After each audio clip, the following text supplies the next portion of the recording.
நேத்து match India versus New Zealand match நடந்துச்சு. So வந்து இந்தியா தோத்துருச்சு. நியூசிலாந்து வந்து ஜெயிச்சிருச்சு. அதுல என்ன முக்கிய காரணம்னு பார்த்தா அப்படின்னா, நம்ம இந்தியன் டீமோட பவுலிங் வந்து நேத்து கொஞ்சம் ஸ்லோவா தான் இருந்துச்சு. ஸோ கொஞ்சம் யாரும் எஃபெக்ட் எடுத்து போடாத மாதிரி தான் இருந்துச்சு. ஹர்ஷித் ராணா எக்ஸ்பென்சிவா இருந்தாரு.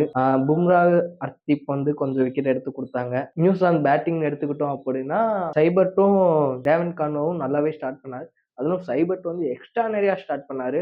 மேட்சை வந்து கொஞ்சம் வேகமாவே எடுத்துட்டு போனாரு. அவங்க ஸ்கோர் வந்து 8 ஓவர்ல 100 ரன்னை கிராஸ் பண்ணிட்டாங்க. இதுக்கப்புறம் வந்து டேரில் மிச்சல் லாஸ்ட்ல வந்து ஒரு கேமியோ ஒன்று ஆடிட்டு போனாரு. அதனால அவங்க ஸ்கோர் வந்து 215 ஆச்சு. ஸோ இந்தியாவுக்கு வந்து 216 வந்து டார்கெட்டா பிக்ஸ் பண்ணாங்க. இந்திய அணி பேட்டிங் வந்துச்சு. அந்த ஃபர்ஸ்ட் பாலே எதிர்பார்க்காத விதமா அபிஷேக் சர்மா அவுட் ஆயிட்டாரு. ஸோ அதுக்கப்புறம் வந்து சூரியகுமாரும் சஞ்சு சாம்சன் விளையாண்டாங்க. சஞ்சு சாம்சன் 22 ரன் அவுட் ஆக சூரியகுமார் வந்து அவுட் ஆயிட்டு போயிட்டாரு. இப்போ லாஸ்டா தான் வந்தாரு நாயக் மகாதேவ் மாதிரி நம்ம சிவம் தூபே. 15 பால்ல 50 அடிச்சு தெறிக்க விட்டு போயிட்டாரு. ஸோ லாஸ்ட்ல வந்து மேட்ச் வந்து தோத்துட்டாங்க. ஸோ இதுல இருந்து என்ன தெரியுது அப்படின்னா, இந்தியன் டீம்ல வந்து மிடில் ஆர்டர்ல ஒன் டவுன் பொசிஷனுக்கு வந்து ஆள் இல்ல அப்படின்னு வந்து தெரியுது. ஸோ ஒன் டவுன் பொசிஷன்ல மேபி ஐஷான் கிஷனோ இல்ல திலக் வர்மா இருந்திருந்தா கொஞ்சம் நல்லா இருந்திருக்கும். ஸோ T20 வேர்ல்டு கப் வேற நெருங்கிட்டே இருக்கு. இந்த டயத்துல வந்து இந்தியா 50 ரன் வித்தியாசத்தை தோத்துருக்காங்க. ஸோ T20 வேர்ல்டு கப் எப்படி இருக்க போகுதுன்னு தெரியல. ஸோ நம்ம இந்தியன் டீமோட ஒன் டவுன் பொசிஷன் வந்து கொஞ்சம் நல்லா இருந்தா நல்லா இருக்கும். மேபி திலக் வர்மா வந்து கொஞ்சம் வந்து நல்லா விளாண்டா, அவர் ஆல்ரெடி ஃபார்ம்ல தான் இருக்காரு.